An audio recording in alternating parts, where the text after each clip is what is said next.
Greetings, friends, fellow citizens, fellow patriots, and welcome to this week's edition of the We the People Convention News and Opinion podcast. I'm all stoked this morning because right before I hit to start recording, I saw an American bald eagle flying over the lake right outside my window. And I got to get my binoculars and watch him. And it was just, it's just awesome. We're so thankful to have the bald eagles in our neighborhood and we get to watch. You'll see that I'm wearing a different shirt today because it's Flag Day, but it's also the anniversary of the 250th anniversary of the U.S. Army. So my shirt's got jet planes for the military. There's the eagle. I've got my flag. So I'm all decked out, folks, because it's an awesome day.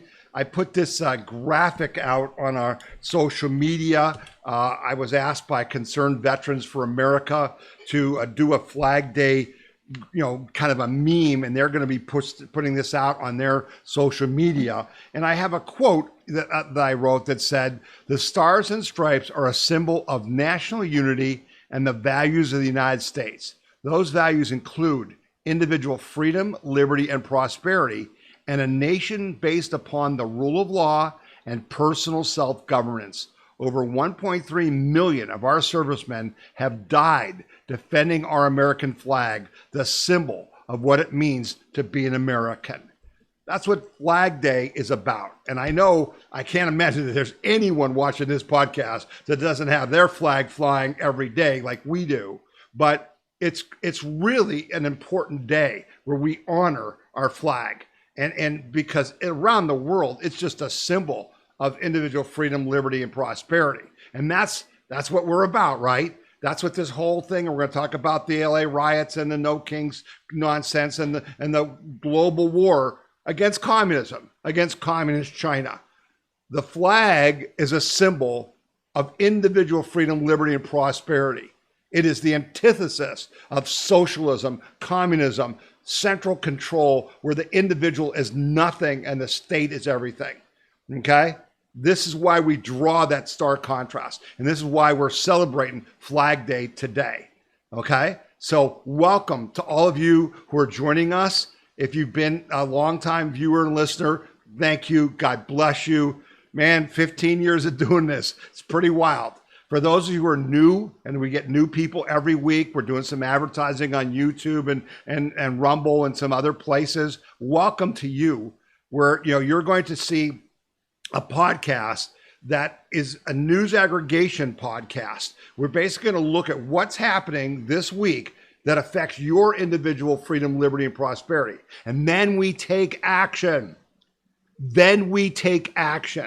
If you're not willing to protect and defend your own individual freedom, liberty, and prosperity, then don't watch this podcast, because we're going to ask you to do things. And when we ask you to do things, we expect you to do them. Okay? Fair enough? So if you're here to save our nation and to protect your individual freedom, liberty, and prosperity and defeat the commies, okay, and defend Western Judeo-Christian values, you're in the right place. Before we go too much further, I want to just say this podcast, our really good website at wethepeopleconvention.org, our text messages, our emails, our donations to other conservative groups are all paid for by the generous donations of our donors. And if you have the means, to donate, please go to wethepeopleconvention.org and make a small monthly contribution. Most of our people give, $50, $25, even $5 a month. Thank you to all of you who've supported our mission for 15 years now. It's been quite a journey, and it couldn't have been done without your support. So thanks to all of you. So it's Flags Day, but it's also, the 250th anniversary of the U.S. Army. I posted this story and texted it out at wethepeopleconvention.org. Flag Day parade in D.C. to celebrate 250th anniversary of U.S. Army. If you go to that page, I actually posted, the White House put out a 13-minute video that's the history of the U.S. Army. And it's good. It's really good. And so, I also put in that particular story, I have listed on the story a schedule. You can get the schedule of the parade. It starts at 6:30 p.m. tonight, and it's going to conclude around 9:30 with fireworks. There's going to be, I think it said 6,000. Let's see. The U.S. Army is celebrating its 250th birthday on Saturday, June 14th, and President Trump is making the national event with a major parade through Washington, D.C.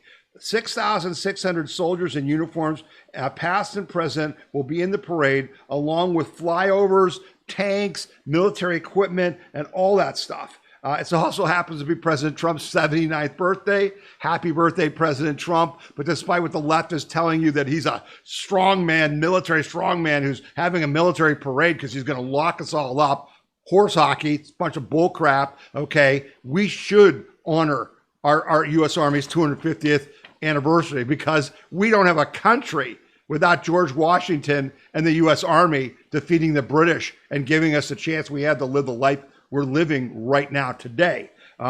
Couple other things in this story, on our website, there's links to, you can watch that video I said, but click here for a discussion of why the U.S. does not often have military parades. Very interesting little article that I linked to. That's just, why don't we? When was the last time we had a military parade? Well, I looked at it. It appeared it was after the Gulf War. At some point when Bush was president, we had a military parade. Many people in our country have never seen a military parade. Why not? Well, I'm proud of our military. I want to show that we have strength, and I want the rest of the world to see we have strength. And I thought I just want to play this short clip from Pete Hegseth from when Trump was at Fort Bragg, because this is what I want. This is what you and I voted for. Standards, accountability, readiness, training, warfighting, lethality. We're not a college or a university. We're not interested in your woke garbage and your political correctness.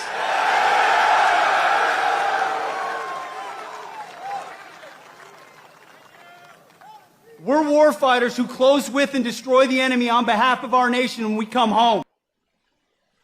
And we come home. We engage with the enemies of our nation and destroy them, and we come home. Yeah, that's the part we don't do very well. That's the part the neocons and the warmongers and the people who make money off of war and death don't do very well. And so, interesting that we've got this parade. We're celebrating the U.S. Army, and Israel attacks Iran, right? So Israel attacks Iran's nuclear sites. At least 20 top Iranian generals are killed. And this is significant because why? We do not want to get into another Middle East war. And so it was real interesting how this played out. And I'm going to read you President Trump's speech, okay, or his statement in a second. As Red State reported, explosions were reported in Iran early on Friday morning local time, and it didn't take long for Israel to confirm they had struck. The attacks came after months of the Trump administration trying to give the mullahs a diplomatic out, which they refused to take. But while initial assumptions were that this was a smaller, precise strike on Iran's nuclear enrichment capabilities, the details emerging point to a far larger operation. Not only did Israel hit over a dozen nuclear sites in Iran, but they targeted the country's top military leadership as well. That includes Hosseini Salami, the Supreme Commander of the Revolutionary Guard. He has been confirmed killed in a precision strike, and he's not the only one. Iran's top nuclear scientists are also dead, representing a major blow to Iran's ability to restart enrichment at some point. We also know that this is just the beginning. Shortly before this was published, a second wave of fighters began heading for Iran, and the Israelis have already announced they are in this for the long haul. Netanyahu said this morning they think it's going to take maybe 7 days, okay? But it's not with impunity. It's not with impunity. This is what was happening in Tel Aviv last night. And I was surprised by the number of missiles that got through, including a missile that hit the IDF headquarters and hit one of Israel's nuclear reactors, I guess, or nuclear facilities. So it's real war. It's real war. And this is what President Trump had to say.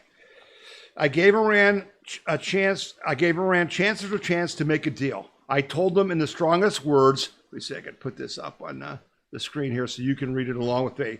I told them in the strongest of words to just do it. But no matter how hard they tried, no matter how close they got, they just couldn't get it done. I told them it would be much worse than anything they know, anticipated, or were told, and that the United States makes the best and most lethal military equipment anywhere in the world, by far, and that Israel has lots of it with much more to come, and they know how to use it.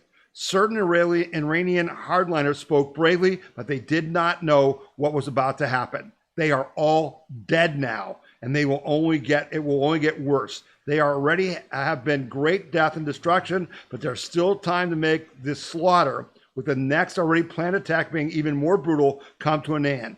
Iran must make a deal before there is nothing left, and save what was once known as the Iranian Empire. No more deaths, no more destruction. Just do it before it's too late. God bless you. Yeah, well, the Iranians don't believe in God. Okay, they believe in Muhammad. And President Trump did try to do that. Now, there's going to be a lot of opinions about this. I've got opinions. I told you last week, the problem is that you and I are living in a world where we don't know 90% of what's happening. So I can have an opinion, but my opinion is informed by what may be bad information. Do I believe that Israel killed the top 20 generals in Iran? I don't know. They've announced a couple. And then here's the thing I don't really believe. Oh, we had to do it now because Iran was this close to being able to put together a nuclear weapons. I don't buy that. They've been selling that canard forever. Here's what I think this is really about, and I have no problem with this. It's real simple. Israel needs to stop the cycle that they've been in since their founding, where Iran can fund proxies in Syria, in Gaza, in the Houthis, in whatever that place, Yemen, okay? And they're surrounded by people that attack them every day. Well, now they've really hurt Hamas. They've really hurt Hezbollah. Syria is in ruins. Assad is gone. That we, the United States, have demolished the Houthis in Yemen because they were attacking the shipping lanes. And what does Israel want? They want it to end. How do you end it? Regime change.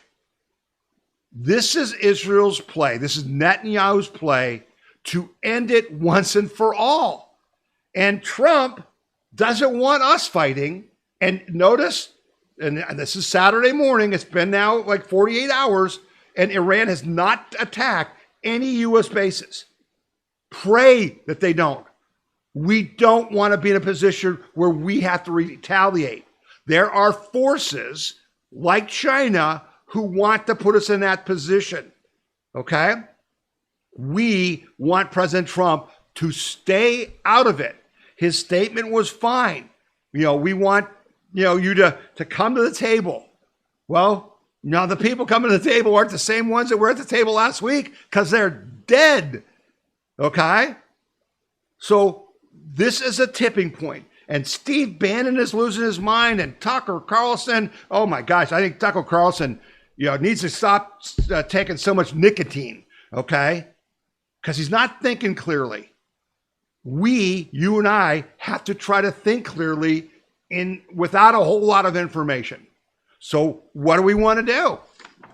We want to message President Trump and tell him, no, do not get us into a war. We voted for you because you didn't get us into any wars. Your job is to get us out of war, to keep us out of war. That's what we've got to do, because this is all an effort to drag us into World War III, to destroy us, to destroy not just us, but all of Western civilization. And I'm going to prove that to you, okay? And I'm going to show you how this is all connected, okay? Because it is all connected. And so this takes us to the communist insurrection, the civil war they're trying to create in the United States. And I said to you last week, President Trump, they're trying to destroy us from without and from within, and he's got a tough job to do, but he did the right thing this week. Trump calls out National Guard to confront illegal alien riots in LA, okay? And this was a critical thing for him to do, and it's the thing he did not do in 2020 because the media was controlled by the left. Now they're not, because you're watching this show for your information and other shows that are conservative, and you're not being gaslit. President Trump authorized National Guard to activate in California, and Defense Secretary Hegseth, brings in the Marines for support. And I said on this article at We the People Convention.org, I had 2 links for you here.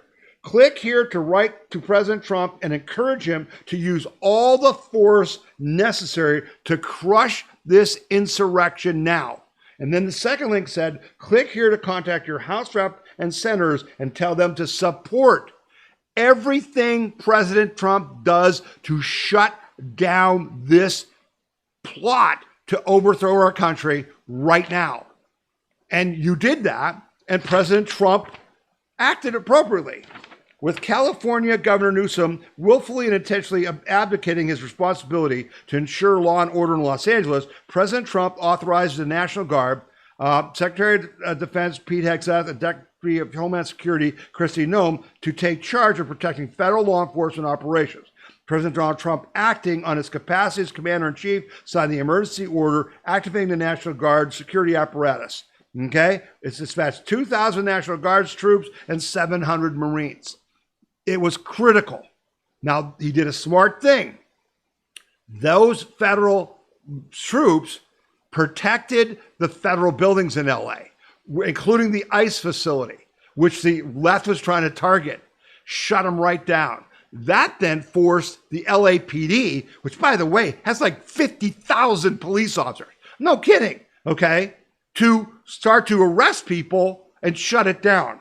But again, like I said, it was all about what happened in the past and Trump learning. I said in an X post, and you should be following me on X, TomZWTPC, and I said, unlike 2020, when the media and the leftists controlled social media, gaslighted President Trump into not bringing out the National Guard in Minneapolis and other cities, this time he will act decisively.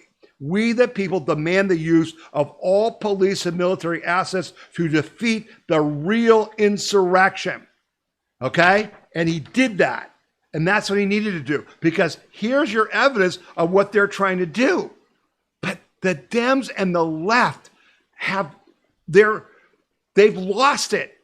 They completely have no cards to play because you and I have exposed them. And my God, I've said this a million times on the show. There's this thing called the internet, and it's got all your videos from the past, and you're going to be embarrassed. And so they tried to gaslight Trump again and you and I again, and this was embarrassing. This is Maxine Waters. Watch this. And even those who were out of step with what we are advocating, peaceful protest, did not create any violence. Nobody was shot. Nobody was killed. Get it in your head. And so when martial law is called, what are you going to say? I missed the point. Don't miss the point, you all. Don't think that somehow, because they called out the National Guard, there was violence. There was no violence. I was on the street. I know. And I went from downtown detention back out into the community, talking to people what happened in Paramount, what happened in Compton, what happened in Inglewood. So, first of all, get it straight. And don't just rely on what you're being told or the few incidents that you saw. Are you kidding? You're a freaking idiot. Don't believe your eyes, believe my lies. Ain't working on us, folks. Ain't working anymore. I'll have that video linked on our podcast page so you can share it with people. And then Nancy Pelosi beclowned herself. Oh my gosh, does she need to be put in a home? She comes out and has a press conference and says, Donald Trump refused to bring out the National Guard to stop the insurrection on January 6th when her daughter did a documentary in which Nancy Pelosi said, I should have called out the guard. It was my fault. There's a thing called the internet, you moron. Okay? And so this meme I thought was great. This is on the Babylon Bee. And when your guest overwhelmed with all the craziness of politics and the things that aren't very fun, go to the Babylon Bee for some laughs. They said, Newsom says it's his duty to represent the illegal immigrants who elected him. Yeah, because you know what? They did. They did. This whole thing is an attempt to overthrow the United States of America. That's what it's about. And so I sent you guys, a story. I sent a video. It was on this page. This ain't about removing illegals. It's about communists overthrowing our government. They are trying to start a civil war. Now, you got to go to WeThePeopleConvention.org and watch the whole video. I texted it out to you. I posted on social media, got thousands and thousands of views. I'm going to play about a minute of it because we all need to understand what is really happening here and react appropriately. My fellow patriots, this is Tom Zawistowski, president of the We the People Convention, and I'm recording this video today on June 9th, 2025, to bring to your attention the seriousness of what is currently happening in our country. I said in my podcast this past Saturday that we live in such a sea of lies that we don't even know 90% of what the hell is actually going on. And it is time for us to have clear eyes to see what is really going on. And I don't think we're seeing what's going on in LA and across the country clearly. And it's important that you see it clearly and then that you take action because this is extremely significant. So let me put this in context because again, we talked at our podcast last week about perspective. The bottom line is what is going on in LA and around the country has nothing to do with deporting illegal immigrants. This is the start of a civil war.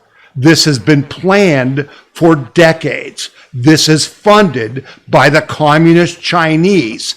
This is serious enough that you should be expecting President Trump to use every means possible, including all military options, to crush this rebellion, just as Abraham Lincoln had to do during the Civil War, where he arrested the governor of Ohio. He threatened to arrest the Supreme Court justices. He suspended habeas corpus, right? Why? Because the nation was in danger. Its survival was in doubt. What I need you to start screaming and talking to everyone you know is that this is not about deporting illegals. How do we know that? Well, you remember back in 2016 when Trump, surprised Hillary Clinton, who they were going to inaugurate to do what? To usher in socialism. Remember, she was a Democrat socialist. And she and Bill took millions from the communist Chinese. And so has Barack Obama, and so has Joe Biden, and so has Mitch McConnell, and everyone else in our politics. This is a plan by the communist Chinese to destroy America. Okay, so it's a 15-minute video. You should share it. You should watch it. If you go to WeThePeopleConvention.org, you can see it. Here's the graphic. This isn't about removing illegals. It's about communists overthrowing the U.S. government, okay? And that's the fact of the matter. And I'm going to reinforce that for you throughout this podcast because it's clear. But no one wants to make it clear to you, to the American people. So we're going to, and we're going to give you the tools to share with others to educate them. So here's a perfect example. LA mayor once joined pro-Cuba communist group, now is part of CCP-linked network behind protests. Karen Bass's radical communist-linked past is coming back to haunt her as the pro-Cuban revolutionary group she was a member of in her youth has joined a Marxist financial network linked to the Los Angeles protests. This isn't speculation, okay? This is real. The far-left brigade of pro-communist Cuba activists, which Karen Bass was a key member of years ago, is currently embedded in the Chinese Communist Party-linked financial network that is behind the Los Angeles protests, some of which have turned violent, in the city in which she is now the mayor. Decades ago, Bass was a member and was repeatedly identified as a leader in the Venceremos Brigade, VB, a far-left activist group sympathetic to the communist revolution in Cuba, and which U.S. intelligence and law enforcement agencies, as well as Cuban defectors, have identified as being co-opted by Cuban intelligence services. She's a commie spy. She's mayor of Los Angeles, and she didn't want to stop the riots, and so Trump had to come and stop the riots. Nowadays, the VB is fiscally sponsored by a Manhattan-based communist organization known as the People's Forum, which is part of a wealthy Marxist businessman Neville Singham's broad financial network. The VB is also tied into other Singham-linked endeavors such as the far-left Breakthrough News, as well as the Radical Revolutionary Party for Socialism and Liberation. And the question you and I have, that American patriots have, is they're based in New York. They are spending billions to overthrow our government, and they're not arrested? We're going to talk about that. Basically, the VB website says that it is an entirely voluntary run grassroots organization, and we need to support the support of our friends, comrades, and supporters to continue their critical anti-imperialist work, and that the People's Forum, a 501c nonprofit, is the VB's Brigade's financial sponsor. These guys are a non-taxable nonprofit tax organization in the United States. That's got to end. And it's starting to end. In Congress, there's bills being proposed. But this is what I said to you years ago. For those who've been with me for 15 years, I talked about the fact that what the communists did starting in the 1930s is they figured out that they could infiltrate our government, steal our taxpayer dollars to fund their attacks on our government. And that's what they have done. And Republicans have let them, okay? And big businessmen have let them. And now Trump's stopping them. And that's what the whole USAID thing was about. We're going to have more on that in a little bit, okay? So this is what they do. They use our tax dollars to destroy us. We have to stop them. I'm going to go on to talk about the fact that they keep saying, no one supports Trump. Look at these riots. These people are outraged that as Newsom comes on with his really bizarre speech to the nation about we're going to protect our citizens, but they're not citizens. You're protecting illegals, right? They're not protecting citizens. So who is for this? Who is this against this? Well, here's CNN with a piece that says, voters have gone tremendously to the right on this issue in 2024 and 2025 versus where they were in 2020. Closest to or trust more in immigration. You go back to 2020. Democrats, get this, held a 32-point lead on this issue. Immigrant voters were in the Democratic camp.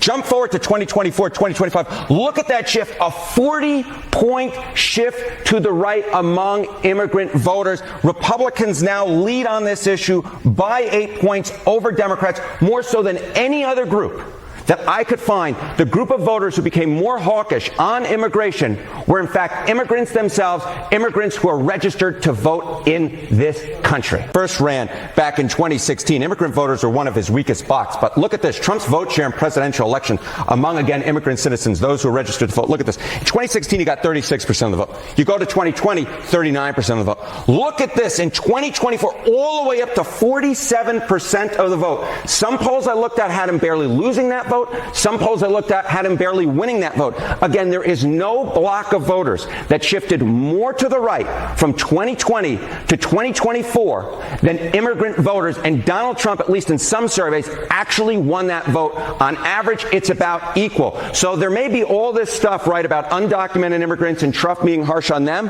but immigrant voters themselves have increasingly liked Donald Trump and have increasingly moved to the right on immigration and into the Republican camp. Okay? And all the polls show that the majority of Americans want not just the criminals, because remember, Trump did a smart thing, Tom Homan did a smart thing, Kristi Noem did a smart thing. We're going to get rid of the murderers, the rapists, the drug dealers, the human traffickers, the sex traffickers, the cartel members. We're going to get rid of them first, and that's who they're protesting. Because it was embarrassing to the Democrats when they're saying, oh, you're just rounding up dishwashers and disappearing people. And then they start to show who ICE had arrested in LA. They had rap sheets that were just horrible. They were preying on the citizens of LA and of California, and they were illegals. And Gavin Newsom and Karen Bass and the Hakeem Jeffries and Chuck Schumer and all these morons are defending criminals who are preying on Americans because they want to destroy our civilization. They're totally exposed. This whole thing is totally exposed. They didn't bring in 10 million people out of the goodness of their house, or 12 million or 20 million. They brought them in to make an army to overthrow the U.S. government. That's what they're trying to do. So we need action. And that's what we didn't get in 2020. Not only did Trump not call out the National Guard, frickin' Barr, the AG, and Wray, the FBI, they didn't go after any of the groups funding this. They didn't do anything to lock these people up. That's changed in a big way. So let me go through a quick series of stories. FBI investigating who was funding the LA riots. I said, as part of Los Angeles burns under the fury of riots, there are burning questions in Washington about who instigated the protests against immigration enforcement operations and whether any funding is coming from foreign sources. FBI Director Kash Patel told Just the News the Bureau is investigating the money trail behind these organizations and promoting the demonstrations spread across the country. The FBI is investigating any and all monetary connections responsible for these riots, Patel said in a statement sent late Monday to Just the News. That's what we've got to hear. Let's see. The Federal Bureau of Investigation launched a probe into funding sources behind escalating pro-illegal immigrant riots, which has devolved into acts of vandalism, arson, and looting. Federal authorities are examining the role of Democratic Party-linked non-government organizations in orchestrating the unrest, which aligns with previous patterns of mobilization by these groups. FBI Director Kash Patel confirmed the agency's focus. The FBI is investigating any and all monetary connections responsible for these riots. Acting ICE Director Todd Lyons echoed the severity of the situation, stating, if you have to watch out for a burnt car, that isn't a peaceful protest. That isn't America. That's anarchy. Among the organizations identified as key players are the Coalition for Humane Immigrant Rights, CHIRLA, and Union del Barrio, a group described as a Mexican counterpart to Black Lives Matter. Union del Barrio openly promotes Marxist and communist ideologies in its manifesto. We're saying the Chinese are behind this. Here's your proof, okay? This isn't me making it up.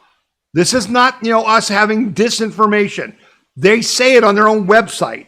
These groups reportedly helped initiate the protests, which quickly escalated to widespread civil unrest. Reports from riot locations suggest the demonstrations are far from grassroots. Observers noting individuals distributing bionic shield masks priced at between $30 and $50 to aid the rioters in resisting law enforcement. That's what we're talking about. So what do we want? We want RICO. This is organized crime, just like the mafia, just what the FBI did to destroy the mafia's grip on cities. Well, this is the left's grip on cities. These NGOs, these funders must be identified. And so I was really happy to see this. Kristi Noem, DHS Secretary, mobilizes the IRS to Los Angeles to hunt down who is funding these riots. There's a good idea. DHS Secretary Kristi Noem landed in riot-scarred Los Angeles on Thursday and immediately put the nation on notice. The IRS is now involved, and the hunt for financial backers of violent arrests has officially begun. Noem, flanked by law enforcement and federal officials, announced that the Internal Revenue Service has been deployed to trace the money behind the chaos, including potential funding from radical NGOs, militant unions, and other shadowy groups. We also have the IRS here helping us track how these violent protesters are funded. What NGOs are out there, what unions, what other individuals may be funding these violent perpetrators who infiltrate protests. They take people who maybe want to come and be peaceful, but instead they turn these into very violent activities that go after law enforcement, and that just simply is not acceptable. Okay? So they're finding this. They found out the Democratic Party in Los Angeles bought truckloads of bricks, which were thrown at police. You're going to jail. You can't do that. I've said all along, you can't hire me to murder someone and I just go to jail for murdering them. You are an accomplice. Well, the Democratic Party bought pallets full of bricks with no building going on. Yeah, that's happening. There's much more to be found, but here's the point. To be found. Our government, controlled by the left, never wanted to find it. They didn't want to know. They knew.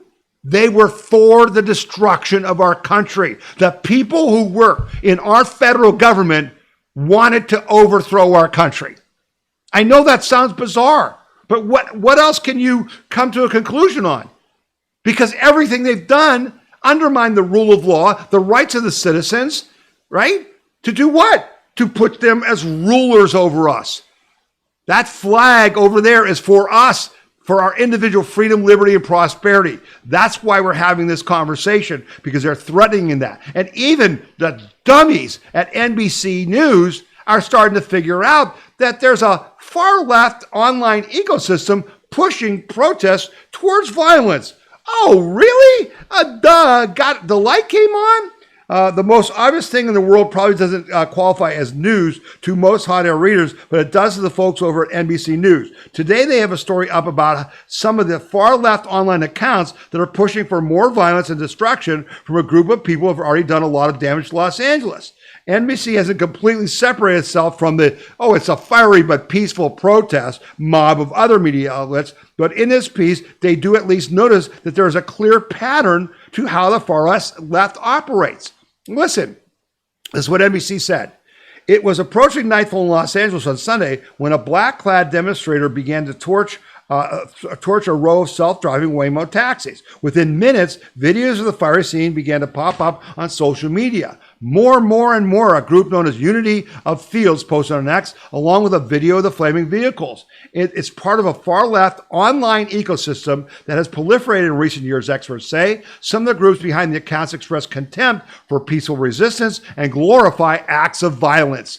That's the Democrat Socialist Communist Party. And even murders, like those of the United Healthcare CEO and two Israeli embassy staffers. The unrest in Los Angeles follows a pattern that has played out over numerous cities over the past 5 years, going back to Donald Trump, 2020, in which protests that break out remaining mostly peaceful during the day, but at night, the agitators engage in fiery clashes with police. It's classic commie tactics. That's what they did in Russia, okay? They co-opt the people who actually have a beef. You're an illegal immigrant. You don't want to be thrown out. You've got a right to stay on the street corner protest, but then they co-opt them to create anarchy. That's what President Trump has to crush, literally has to crush. And we're going to see, if that continues, because it's got to. So it was good that the guy I just mentioned, this guy that was handing out riot shields, well, they caught him. They arrested the guy. The FBI called an alleged Los Angeles riot leader who they say helped distribute dozens of face shields to anti-ICE protesters in the streets of Los Angeles. There's his picture. There's the guy right there. The FBI nabbed Alejandro Tadero Orellana on Thursday morning. He faces a charge of conspiracy to commit civil disorders. U.S. Attorney for the Central District of California, Bill Isley, said on X. Someone's actually being arrested who's not the poor schmo in the street, who's the idiot, the useful idiot, but who's starting to fund it. That guy's still small potatoes, but that's a start. That's a start. Okay? So where does that take us next? It takes us to today, right? Flag Day, 250th anniversary of the Army, President Trump's birthday. We're going to have this big parade in D.C. There's going to be fireworks, right? It's a joyful day. So what is the left doing? They're organizing their No Kings protest. In America, we don't do kings. They've defied our courts, deported Americans, disappeared people off the streets, attacked our civil rights, and slashed our services. The corruption has gone too far, too far. No thrones, no crowns, no kings. It's propaganda. That website's got all the signs, all the organization stuff telling people how to do it. They claim there's 1,800 of these all around the country, and their map is designed as a psyops, and many media people stupidly fell for it because if you look at the map, there's 1,500 of these things, but they're all giant circles, so it looks like the whole U.S. is covered. Okay? This is a nothing burger. This is AstroTurf. This is paid protesters. And you know what's great? Kash Patel, Dan Bongino, and the FBI are going to be observing every one of them and tracking who these communist, Marxist, anti-American rioters are. Now they're telling them, don't bring Mexican flags, but now they're going to have problems because Israel just attacked Iran, so now they're going to bring Iranian flags. They're telling them, bring American flags to try to fool you. But I got news for you, man. This dog won't hunt. There's some of you out there are afraid of this. Shut up. We're not afraid of anybody. We're Americans, okay? They want to fight. We're going to kick their ass, okay? But we're not going to have to because they don't have the clout anymore. They can't sell the lie. No one believes Trump is a dictator, okay? Here's the thing. 57% of Trump 57% of Americans approve of Trump deploying the National Guard. 57%. No one's with him on this. We know what the illegals have done to our schools, to our hospitals, to our communities, to crime in the streets, to our Social Security, to our Medicare, and Trump's stopping all of that. They're on the wrong side, but they're desperate. And so what are they going to try to do? I'll tell you what again. And you may say, come on, Tom, don't get crazy. I'm just telling you that I've studied them. We know how they think and act. They're going to try to provoke the murder of one of their people. They're going to try to make a martyr. They're going to try to get people to move with the propaganda that, those ICE guys, those Marines, those National Guard are evil people. They're enforcing the frickin' laws that we voted in the majority to have enforced. But they're going to play their games.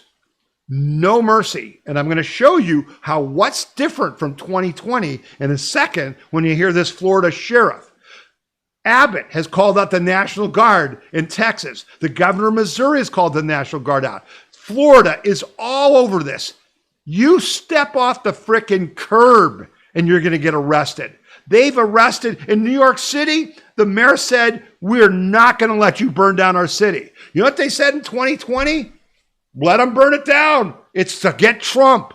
That's what they said in 2020. They ain't saying that now.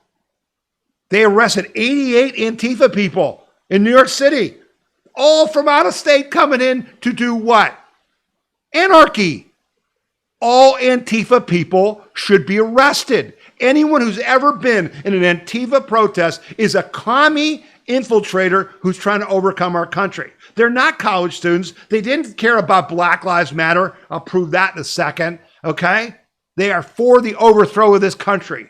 We are here to defend our country. We are pushing Donald Trump to use every means necessary because we have to crush them here and then we have to crush them overseas, okay?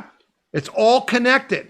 So I just said to you, they didn't care about Black Lives Matter or any of this stuff. So this NoKings thing, they got these, protests, and they're going to be there saying, Donald Trump's a dictator. Yeah, nobody believes that. He was duly elected. Who elected Joe Biden? Nobody elected Joe Biden. He was a dictator. You guys used the auto pen to rule over us. You think we don't know that? Donald Trump has the people behind them. That's just a fact. So nobody believes you. He's no king. Donald Trump had a great line. He goes, king? He goes, I can hardly get anything done. If I was a king, I could just say and do this stuff. I'm being stopped all over the place. It's a great, great line as only Trump can do. It's awesome. So they had Tiananmen Tim, in Congress to talk about, what he was doing in Minneapolis when he didn't call out the National Guard and stuff. And Paulina, just destroys him. Listen to this, video. And when you use brown people, just like they use black people with BLM and Marxists during BLM to usher that in, when you use brown people and you put Mexican flags with them saying that you stand up for illegal immigrants, but you follow the money and it's going back to the Communist Party, what you're essentially doing is using your platform as elected officials, the trust that the American people have put in you, essentially to usher in communism. You're not actually fighting for American values. Don't roll your eyes, because it's a serious topic and that's where the money's coming from. So now I'm informing you, so now you guys can make your decisions, but please be informed, sir, Mr. Walz, that if you truly do uphold the American ideologies and perspectives on the Constitution, you should not be speaking at that rally. I've given you the correct information, and as of right now, I've authorized a letter to be sent to my office to the President of the United States to rescind millions of dollars in funding that we know are going to the NoKings protests that were authorized and basically given under the last administration. That is what Congress is supposed to do, not point fingers, not blame people, but actually ensure that the American people are protected and not fighting for foreign interests, foreign governments, and also the communist. Yeah. Tim Walz actually went on a show after that and said, boy, we do not have the moral authority in the United States to Donald Trump has no moral authority to negotiate peace. He said, I think the only ones who can do it is China. Yeah, the guy who was a Chinese spy. He was co-opted by the Chinese. The guy was taking students from Minneapolis to China. He vacationed in China all the time. He got money from China. He's a Chi-Com spy. Tim Walz, and he thinks he's going to be the Democrat nominee for president. Yeah, I think he's going to end up in prison. He should end up in prison. Okay, he's a dangerous individual. So thank you to the Congress for pointing out we're going to defund these NGOs. And there's $2.1 billion, folks. There's $2.1 billion machine behind the spontaneous anti-Trump protests. Pearl Project investigation exposes 198 Democratic organizations orchestrating Saturday's NoKings demonstrations. Okay? This is the teachers' unions. This is according to new research by Pearl Project. There's new protests being called the NoKings protest is funded by all these groups. Here's a list of some of them. I'm just going to name some of them. 3 official entries of the Democratic National Committee, College Democrats of America, Manhattan Young Democrats, and West Side Democratic Headquarters of Norwalk, California, are part of it. 16 Democratic Political Action Committees, or PACs, including Friends of Bernie Sanders, Progressive Democrats of America, and Vote Blue, with about $19.4 million in spending power for Democratic political candidates. 18 Democrat-aligned 501c5 labor unions, including lead organizers, the American Federation of Teachers, along with the United Auto Workers, the Communications Workers of America, and the National Treasury Employees Union, with a total of $1.1 billion in revenue, most of their political contributions going to Democrats. 76 Democrat-aligned 501c4 political nonprofit groups, including the ACLU, Sierra Club, League of Conservative Voters, working family organizations. All of these people have been gaming us, have been playing us by claiming, oh, we're just a nonprofit like the We the People Convention, like the Portage County Tea Party. We're not anti-Americans. We're not plotting the overthrow of the U.S. government, but all the money they spend is to overthrow the U.S. government. All the money they spend is to create violence and riots against the American people. All the money they spend is to what? Steal elections and put people in office that were not elected to do what? Take away our rights. Okay? And the NoKings are people are saying, oh, they did all these things to us. What did you do to the American people after you installed Joe Biden? What was January 6th really about? What was the FBI and Mayorkas, those people doing? Who was the king? They're hypocrites. Expose them as such. Okay? But don't give in. Don't believe that they can do this. They can't. We're going to defeat them. And then this article, anti-ICE protest organizing group tied to the CCP. An organizer, let's see here. Here it goes. Report, anti-ICE protest organizers tied to group with ties to the CCP. An organizer of national ICE protests is also a director at a nonprofit report ties to the Chinese government influence operations, raising questions about foreign involvement in U.S. activism, which is what Congressman Paulina, Luna, whatever her name is, I'm sorry, I have trouble with that, Paulina Luna, said, the money's coming from foreigners, Tim Walz. This is a foreign influence thing. It's always been coming from China. Elaine Peng, the president of Asian Americans for Progressive America. Oh, yeah, that's a real pro-American group, Progressive America. A political action committee sponsoring upcoming anti-ICE protests under the NoKing's banner, also holds a leadership role in a nonprofit with documented links to the Chinese Communist Party affiliated organizations. Peng serves as director of training for the Waves Mental Health Initiative under United Chinese America, a DC-based nonprofit that has received approximately $370,000 in U.S. government grants. The Tea Party never got a grant of any kind for anything to defend the Constitution. But these commies got $370,000 of your tax money, right? Although UCA presents itself as a community civic group, multiple archived reports and Chinese language media sources identify several of its personnel as past members of the CCP, Chinese government agencies or front groups tied to Beijing's intelligence services. The evidence is all over the place. This is war, as I said in my video, which you've got to watch and share, right? This video explains it all in 15 minutes. You need to go to wethepeopleconvention.org and watch this video and then share it with everyone you know, because I spell out in 15 minutes what is really going on and what the stakes are.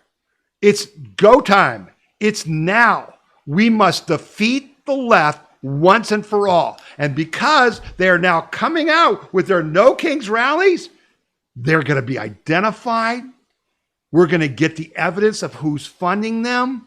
So any group in this NoKings things who throws bricks at police cars, who starts a fire, who attacks someone, who fights with the police, their funders are going to be on the hook because their funders are responsible for their actions. And now we're going to know who the funders are. Oh, what a concept. Yeah. I said in the beginning on Flag Day, the values are law and order, equal justice under the law. That's what we're about, and we are about to reestablish that in spades. And if you don't think so, just listen to this sheriff from Florida and like the sign that he's got on his front of his podium. If you let it turn violent, you do not want to do that in Brevard County. I'm going to tell you that, and I believe I can speak for my fellow sheriffs around the rest of the state. You don't want to let it happen. And just so there's no confusion, because I don't want to hear any whining later saying we didn't know. If you resist lawful orders, you're going to jail. Okay. Let me be very clear about that. Fair. If you block an intersection or a roadway in Brevard County, you are going to jail. If you flee arrest, you're going to go to jail tired, because we are going to run you down and put you in jail. If you try to mob rule a car in Brevard County, gathering around it, refusing to let the driver leave, in our county, you're most likely going to get run over and dragged across the street. If you spit on us, you're going to the hospital and in jail. If you hit one of us, you're going to the hospital and jail, and most likely get bitten by one of our big, beautiful dogs that we have here. If you throw a brick, a firebomb, or point a gun at one of our deputies, We will be notifying your family where to collect your remains at, because we will kill you graveyard dead. We're not going to play. This has got to stop. You're watching what's taking place out there. You're seeing police officers that are being attacked, being spit on, being put in harm's way just for doing their jobs. You're seeing ICE agents that are being targeted for doing their jobs. And you're seeing obstructionists that are doing all of this, standing in the way of law and order. Not here, not in the state of Florida. So, to make it real simple, if you don't want to have any of those things happen to you, obey the law. Go protest all you want. Do it peacefully. Stand on the mountaintops and yell your opinion, your views. We invite that. But don't you dare break the law. Florida, the anti-riot state. Yeah, I'm not afraid at all of NoKing's quote-unquote protests/riots. Not afraid at all. You shouldn't be either. Because they say no kings. What is our country? Our country is ruled by law, not by men. What you just saw there is law. Not Donald Trump, not a king, not a dictator like Joe Biden and all you lefties who we are starting to find out use the auto pen. We're selling the pardons for money to use the auto pen. Yeah, that's coming out. Yeah. Don't be afraid, because it's all different because of the efforts you and I made to wake up your fellow citizens, to destroy their narratives. Black Lives Matter was about blacks we're a racist nation. Horse hockey wasn't true. We knew it wasn't true. George Floyd wasn't murdered.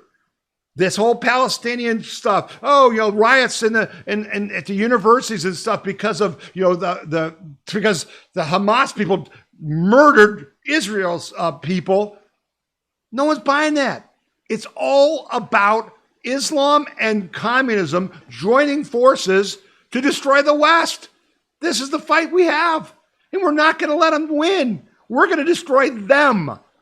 We're going to destroy them. Don't doubt it, but act.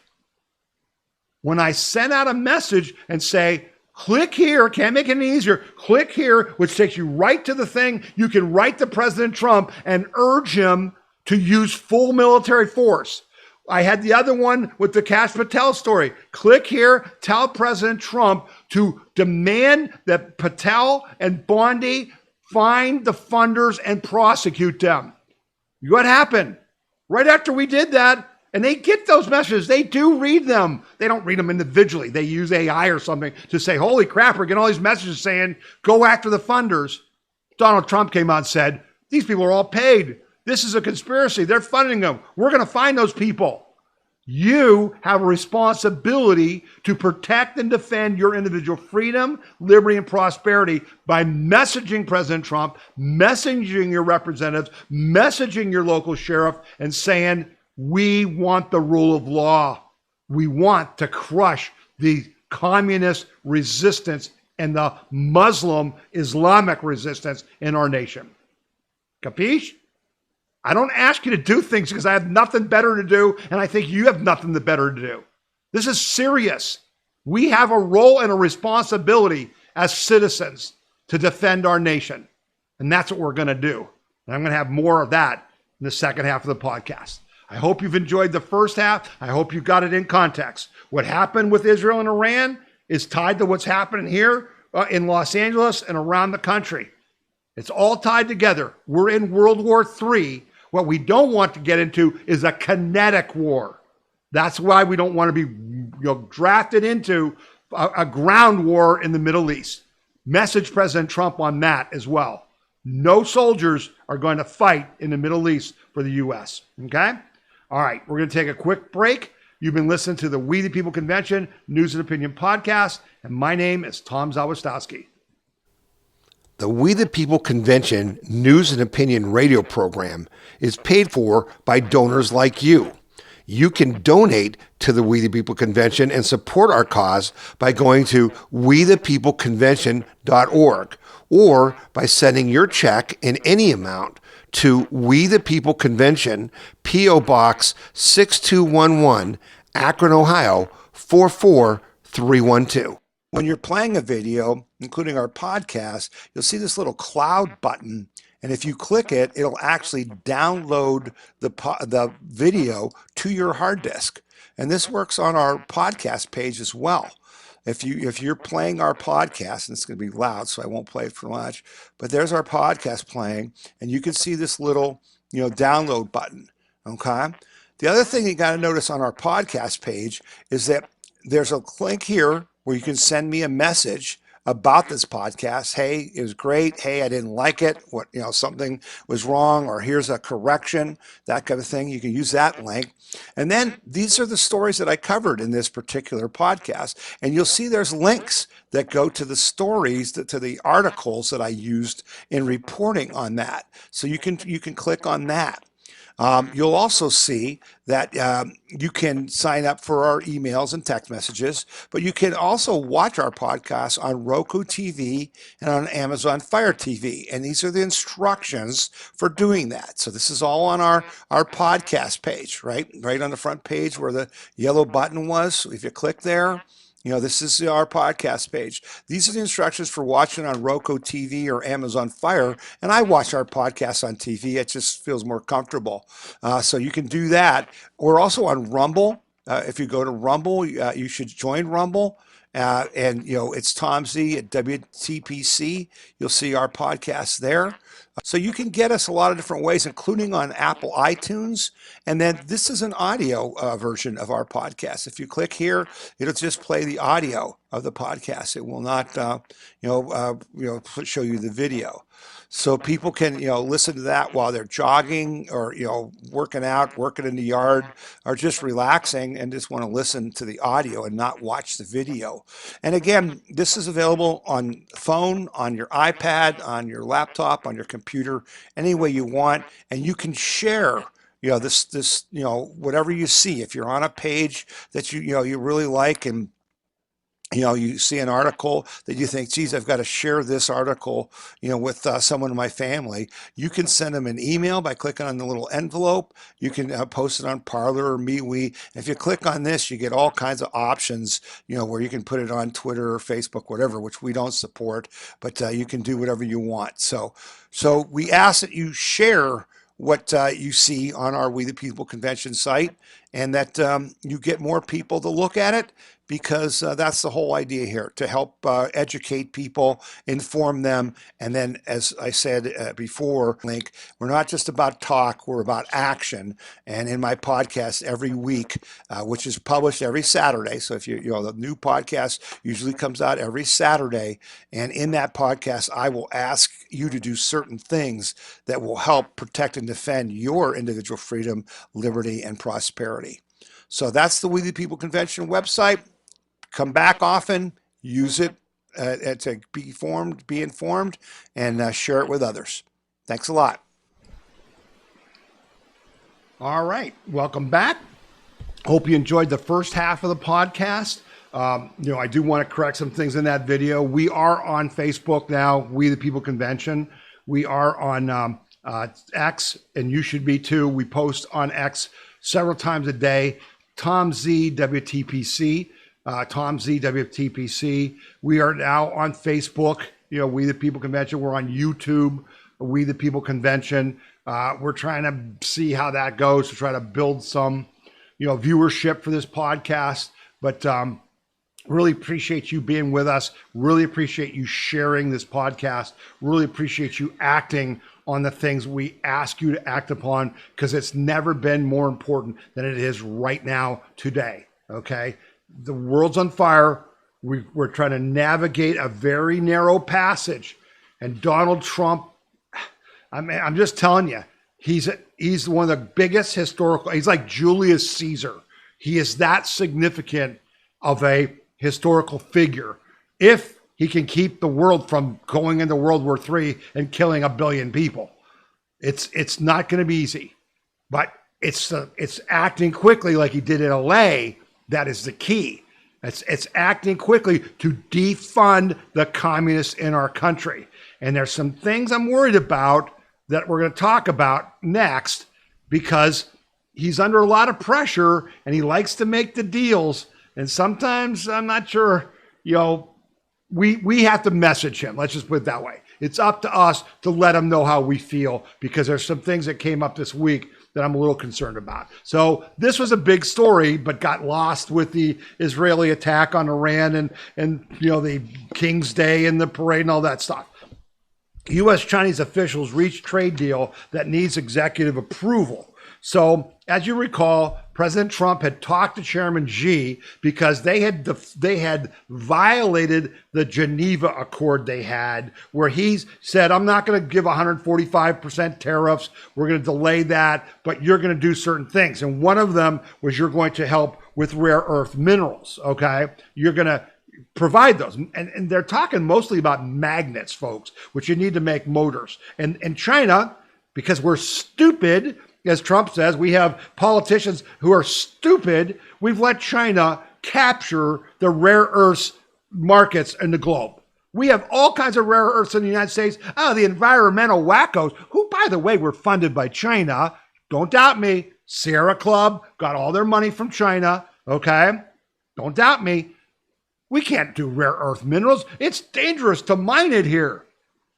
It was China undermining our sovereignty, and we let them. Not anymore, but we're in trouble right now because it's going to take us a while to start mining this, and China controls them. So here's what the deal, that they came to a framework, and then they said, we're going to go back. Okay, they met, with the Chinese, Lutnick and Bassett met with the Chinese, and then they said, Xi and Trump have to sign off on this. Here's what Trump wrote. Our deal with China is done, subject to final approval with President Xi and me. Full magnets and any necessary rare earths will be supplied up front by China. Likewise, we will provide to China what was agreed to, including, get this, Chinese students using our colleges and universities, which has always been good with me. What? We are getting a total of 55% tariffs. China's getting 10%. Relationship is excellent. Thank you for your attention to this matter. So we don't know if that's the final deal. Okay, it's not been like a document they put out, and Xi and Trump have to agree, but you can't trust the Chinese. They say they agree to stuff and they never do. Okay, but Mr. President, we've talked about it, and we celebrated Marco Rubio saying we're going to get rid of the visas for these Chinese students. And you just said in your negotiations, you're going to let them use our colleges and universities? What? To spy on us like they are? Now, if there's something in there where, they have to wear like a tracking device and they're under some insane, regime to make sure they can't spy, maybe I could go along with this. But what the hell? Might be worth you sending a message to President Trump saying, we're not for Chinese students in our nation. Okay? Having a standing army of 200 and some thousand Chinese in our country is a good idea. How about if you say to Xi, we want to put 200,000 American military-age men in the universities in China. How about you make that deal? Yeah. Think they'd do that? Why would we do it then? So anyway, but we're getting 55% tariffs and China's getting 10 because guess what? China does not want American cars in China, does not want American farm goods in China, does not want American tractors, does not want American technology in China. So that's why they're willing to pay a 55% tariff on the goods that come in from there, because they still don't want us to have any. That's not the plan. The whole deal is, we're going to have free trade, fair trade. But Donald Trump understands the communists aren't going to do that. So, I don't know. This is something I'm keeping an eye on. You should keep an eye on too. Okay? And why?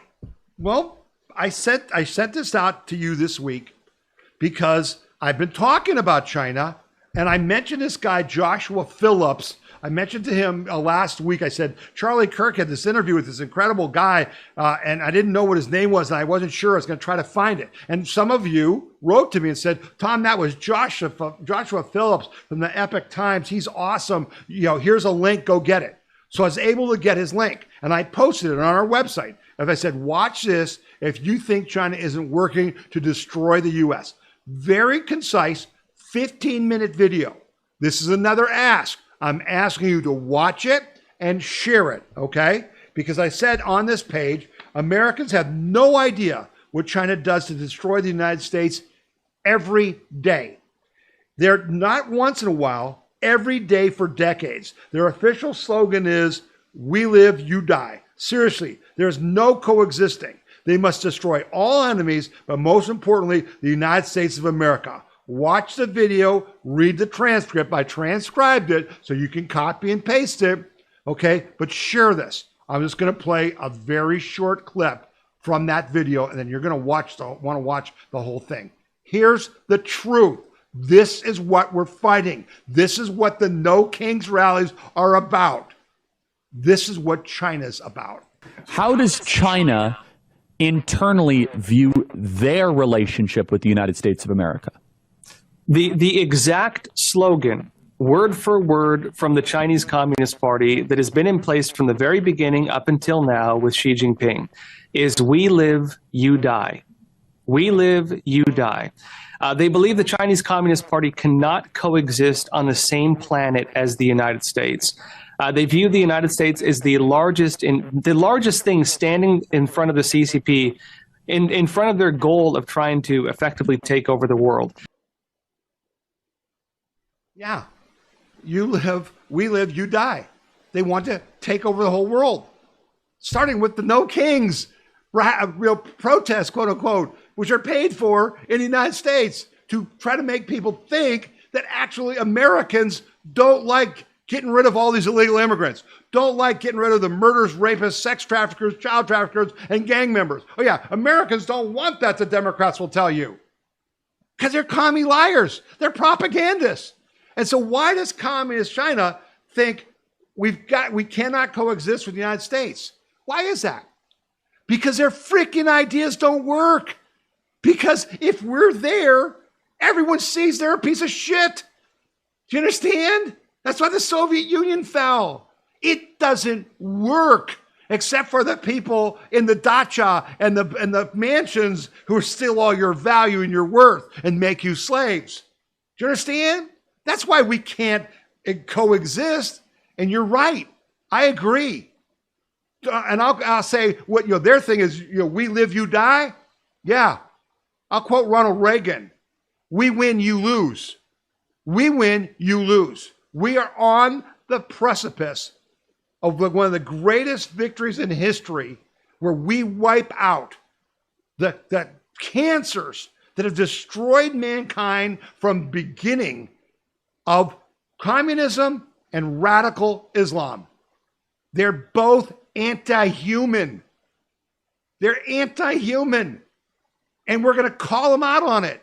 And when we're done with the commies, we're going to have laws in the United States that outlaw Sharia law and outlaw any religion that is a form of government. Why? Because you can't coexist with that. You understand? That's why our founders were smart enough to say, not that our founders were smart enough to say that there cannot be an establishment of an official religion in this country. That's what it said. Okay? And so why? Because those things don't work together. They saw that in the Church of England. They saw that in France. They saw it throughout history. Islam is the problem. It's not a solution. Communism is freaking godless. They're not a solution either, because they don't believe in individual freedom, liberty, and prosperity, do they? They believe in the state is God and you must serve it. Okay? That's what they believe in. We don't. We're going to destroy them. We must destroy them. It's not an option.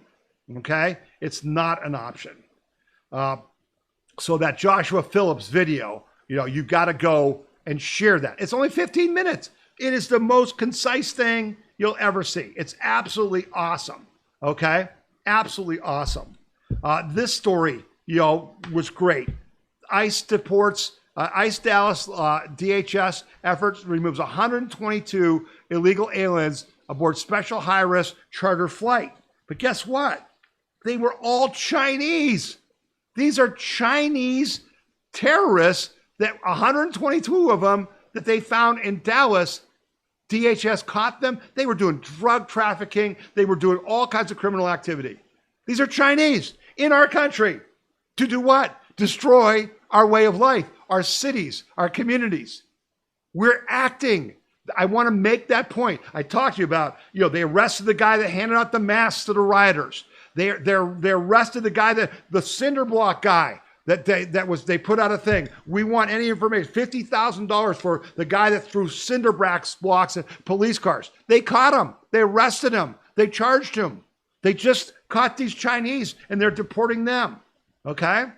Big stuff. This is a good story. The duo strikes again. Rubio fires all overseas USAID staff. Gabbard appears to have nabbed another insider that was basically trying to stop Trump from succeeding. What is this about? U.S. Secretary of State, Secretary of State Marco Rubio ordered U.S. embassies around the world Tuesday to move ahead with a directive to fire all remaining staffers with the U.S. Agency for International Development, USAID. He said that the State Department will take over USAID's foreign assistance programs by Monday. The Trump administration said the plan was already underway when the president issued the order, so there's no possible violation. U.S. District Judge Sean Ellison had yet to make a determination, but basically it wasn't a surprise. It's just a matter of all USAID, which is really a CIA front to take your tax dollars and funnel them into this bogus, unaccountable, and Congress knew it, and many congressmen's wives and stuff were on the boards of these NGOs like USAID, and USAID gave money to lots. Stacey Abrams, the complete DEI joke of a Georgia prosecutor, got $20 billion. Okay? We're pulling it all back. So Rubio just fired all the rest of the USAID staff. This is defunding, just like we're talking about this NoKings thing, these groups.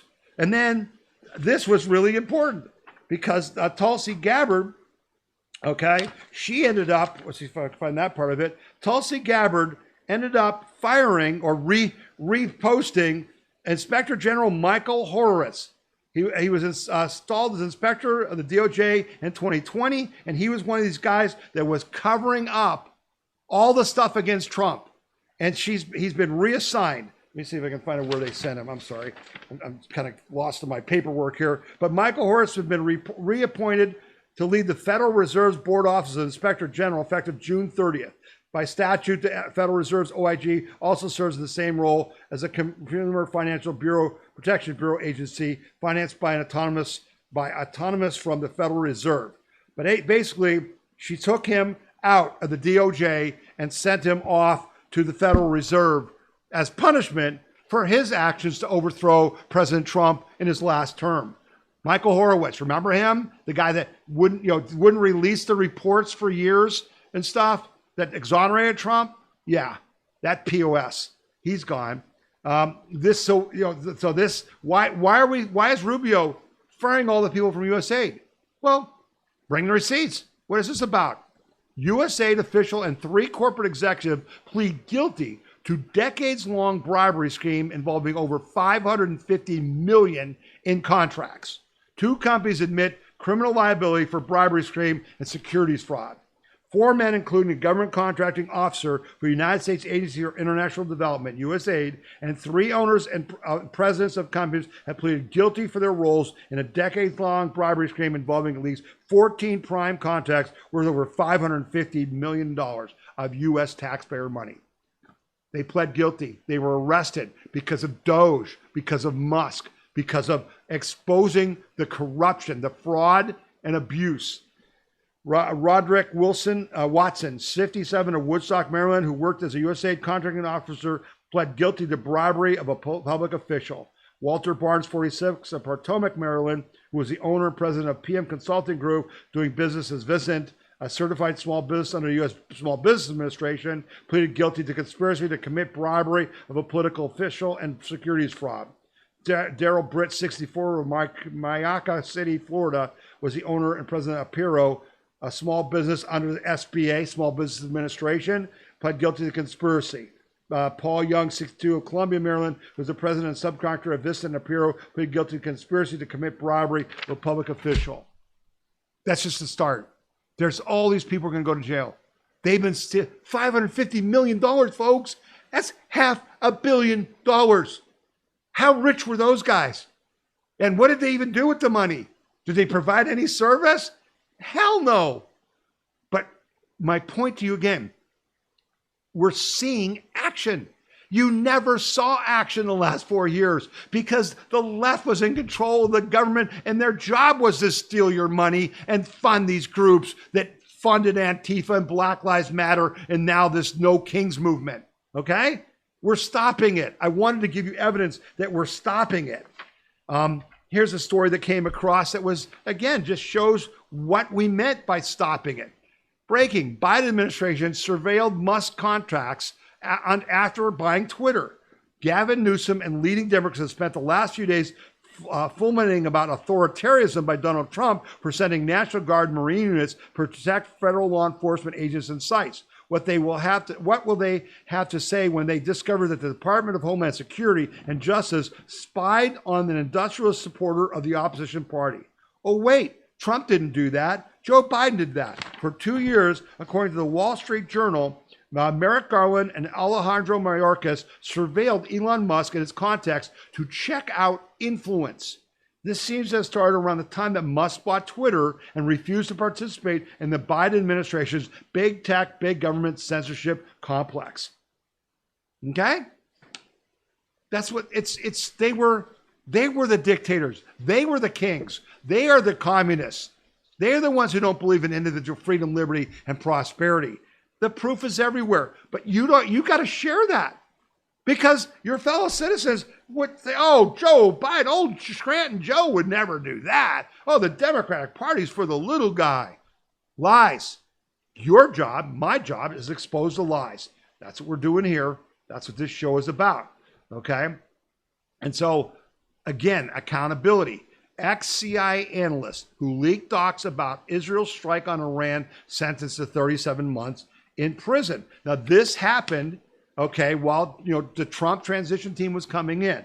Asif Rahman violated his position of trust by illegally accessing, removing, and transmitting top secret documents vital to the national security of the United States and its allies, U.S. Attorney Eric Seibert said.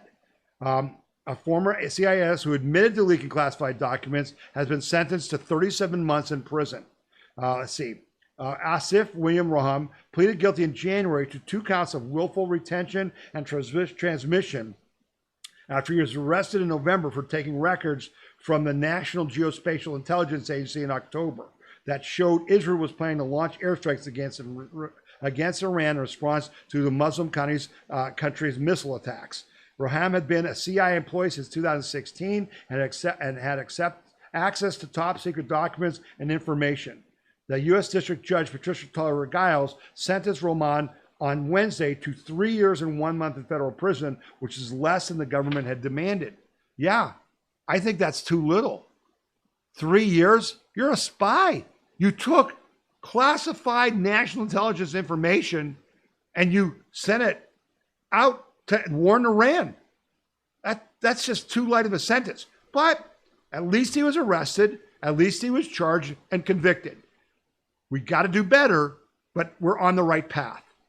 This is a story that it's important. CIA releases files on Senator Robert F. Kennedy's assassination. This is something where promises made, promises kept, right? President Trump said, we'll give you the RFK, the President Kennedy assassination, documents. We'll give you the RFK Jr. documents. We'll give you the Martin Luther King documents. We'll give you the 9/11 documents. We'll give you the Epstein files. They're working on all of this. This was a good step. The Central Intelligence Agency released 54 declassified files pertaining to Senator Robert F. Kennedy's assassination. CIA Director John Ratcliffe released an additional 1,450 pages of material in compliance with President Donald Trump's executive order issued on January 23rd. Today's release delivers on President Trump's commitment to maximum transparency, enabling the CIA to shine light on information that serves the public interest, CIA Director Ratcliffe stated in a press release. I'm proud to share our work on this incredibly important topic with the American people. And part of the stuff in there, I haven't had a chance to read it all. There's been some stories in it, but controlled American sources, CIA agents posing as State Department officials outnumbered real ones, JFK Cox show. So when President Kennedy was president, the State Department had more employees who worked for the CIA than were actually employees of the State Department. That's why the CIA was running the country. That's why they killed President Kennedy. That's why they assassinated Senator Kennedy, because they knew they were calling him out. And, this obviously has real meaning to RFK Jr., our HHS secretary. The release stems from a coordinated initiative launched under President Trump's direction and overseen by Director of National Intelligence Tulsi Gabbard, and close collaboration between the CIA, Department of Justice, Federal Bureau of Investigation, and National Archives. A lot of this was in the National Archives. Lifting the veil on the RFK papers is a necessary step toward restoring trust in American government, U.S. Health and Human Services Secretary Robert F. Kennedy Jr. stated in the release. I commend President Trump for his courage and his commitment to transparency. I am grateful also to Tulsi Gabbard and John Radcliffe for their dogged efforts to root out and declassify these documents. And then he said on X that it gave him information about his family that he didn't know before. So there's historical significance to this. There was also something in there about an email saying about get Kennedy, but I'm not sure about all that. Maybe some of you listeners know more about that. You can write to me, but it's good. Promises made, promises kept.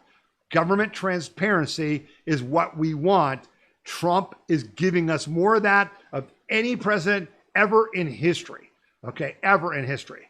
Sometimes it's a little too transparent. Trump signals changes are coming to immigration enforcement as farmers and businesses can complain. Okay, so then he had a statement this week. President Trump signaled on Thursday that changes are coming to immigration policy, noting that farmers as well as hotel and leisure businesses have complained about his very aggressive crackdown on illegal immigrants. In a post on Truth Social, the president said that he heard from farmers and people in the hotel industry who are concerned about the administration's immigration crackdown, taking very good longtime workers away from them, with those jobs being almost impossible to replace. Trump added, the United States must deport criminals while also protecting farmers. In many cases, the criminals allowed into our country by the very stupid Biden open borders policy are applying for those jobs. This is not good. We must protect our farmers, but get the criminals out of the USA. Changes are coming. Later on Thursday, Trump told reporters at the White House that a new order on certain immigration enforcement will be issued pretty soon. He said, farmers are being hurt badly. You know, they have very good workers who have worked for them for 20 years. They're not citizens, but they've turned out to be great, and we're going to have to do something about that, he said. We can't take farmers and take all their people and send them back. And you know that's going to happen. What is happening, they get rid of some people, and then the criminals end up getting hired. Now, wait a minute, okay? We have had, in the United States, a very successful immigration policy to help farmers, where I think they're called H-1B visas or HB8 or something. But basically, migrant farmers have come from Mexico to the United States to help with crop harvesting for decades. But they don't live here. They come here during the season where the crops need to be harvested, and then they go back. And they're not on Social Security. They don't get the vote. They don't get Social Security. So President Trump, we want all these illegals deported, all of them. And I don't know if you saw the little clip from the guy in Omaha, Nebraska, where the ICE raided his meat packing plant and arrested like most of his workforce. And the guy said, I've been using E-Verify like they told me, and it's rigged. It doesn't work. It's rigged. It doesn't work. So we've been saying, well, hold these employers, accountable for hiring these illegals. He said, I checked every one of them through E-Verify, and they were said to be legal. Yeah, the whole system is broke. This is the depth of the problem that Trump has to fix. But President Trump, we are not for this. I'm asking you guys, another ask of the show, send a message to President Trump at whitehouse.gov that says, We want all illegals deported, because it's not that Americans won't take the jobs. This is the lie the left tells you. And boy, are they just embarrassing themselves and hurting their case. Did you hear the actress who was crying, I'm so upset about what's happening in LA. Who's going to clean our bathrooms and tend our gardens if you get rid of these people? Yeah, the elite Dems want a slave class. And the business communities want slave wages. That's what this is. I got news for you. Go watch Dirty Jobs. You'll see Americans will do any job there is if it's worth it. This whole scam has been to help businesses illegally suppress wages. That's why blacks and Hispanics are moving towards Trump, because they lost their jobs. Under the Biden administration, we lost hundreds of thousands, if not millions, of citizen jobs. Legal citizens lost jobs, and only illegals got jobs and government workers. That's a fact. Go look it up. Well, why? Because the Republicans who don't want the illegals, thrown out, get money from businesses, big agriculture among them, who want the illegals because they can pay them under the table a fraction of what Americans will work for. Don't tell me Americans won't work. Americans will work for a wage that is fair. It's called a negotiation, right? The art of the deal. Give me enough money, I'll shovel shit all day. But I won't do it for no money. That's what they want. That's what's behind all this. Stop it. We aren't for slave wages. We're for the middle class. We're for individual freedom, liberty, and prosperity. So, President Trump, I think you're going to get a message from the American people. We're not for you supporting these industries that won't pay enough. Cleaning hotel rooms is not hard. But if you're only going to pay $7 an hour, no American's going to do it. Do you understand? This was good that Trump did, and important, another just punch in the face for the left and the eco-terrorists, the climate commies. Trump signs law to kill California auto emission standards. Okay, California AG sues. Doesn't matter, you're not going to win. Let's see here. President Donald Trump signed legislation seeking to rescind California's ambitious auto emissions. Ambitious, ridiculous, insane. It's not ambitious. They're saying, cars have to get like 50 miles a gallon or you can't, sell it in the state. Even the electric cars are going to have trouble doing this, including a landmark rule that would have eventually barred sales of new gas-only cars in California by 2035. No gas cars, because we said so. Because we're totalitarian communists and we want to rule over you and tell you what kind of car you can buy. Yeah, well, screw you. It's in a bill signing ceremony in the East Room of the White House on Thursday, Trump slammed California's planned zero emissions requirement for new car sales as a disaster for our country. During a meandering 50-minute speech, he argued that California regulations would raise car prices, hobble American car companies, and place an incredible strain on electric grids across the country. We officially rescue the U.S. auto industry from destruction by terminating the California electric vehicle mandate once and for all, Trump said to the applause with a room filled with conservative legislators and business representatives. This horrible scheme would effectively abolish the internal combustion engine, which most people prefer. Okay? Yes. Stop it. Stop the madness. Let the market decide. There are some people, electric cars, there's a market for that. But you can't dictate that people have to buy it because you're basing it on non-science, that it's going to pollute less, when all the science, quote unquote, all the research shows that electric cars with their batteries and the mining for rare earths and all that pollute more than gas cars. More. Yeah. The lie that you've all been told, that people bought and believed. It's a lie. You and I expose the lie. You and I expose the truth. And again, all this is going on. You got the riots in LA. You got Israel attacking Iran. You got the insanity with Ukraine and Russia. You got, all these things happen around Trump. What's he doing? Oh yeah, doesn't stop. Trump tariffs spur major semiconductor maker to invest $200 billion in U.S., folks. See, this is getting to be old news. Trump keeps doing this, and no one wants to take note. $200 billion investment from this company because of why? Tariffs. The Trump administration has unveiled a $200 billion investment by Micron Technologies aimed at bolstering the United States semiconductor manufacturing capabilities. Micron, the only U.S.-based producer of advanced memory chips, will direct the funds toward constructing a second chip fabrication plant in Boise, Idaho, while also modernizing its existing facility in Manassas, Virginia. This initiative will mark the first time Micron's advanced DRAM technology is produced domestically, as production is being relocated from Taiwan.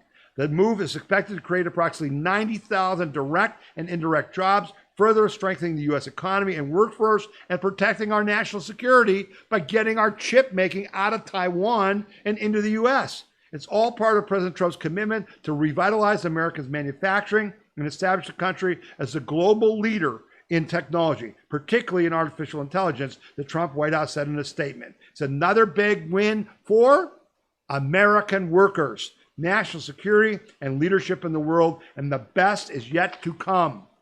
Relentless, relentless. Trump is just relentlessly working to do what? To help you, to help America, to help us.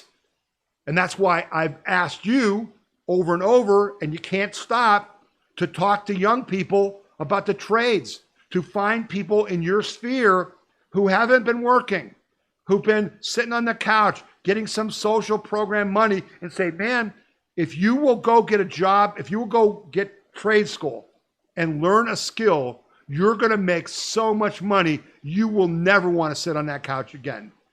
It's up to us to save this country. It's up to you to take action to save this country. It's your personal responsibility.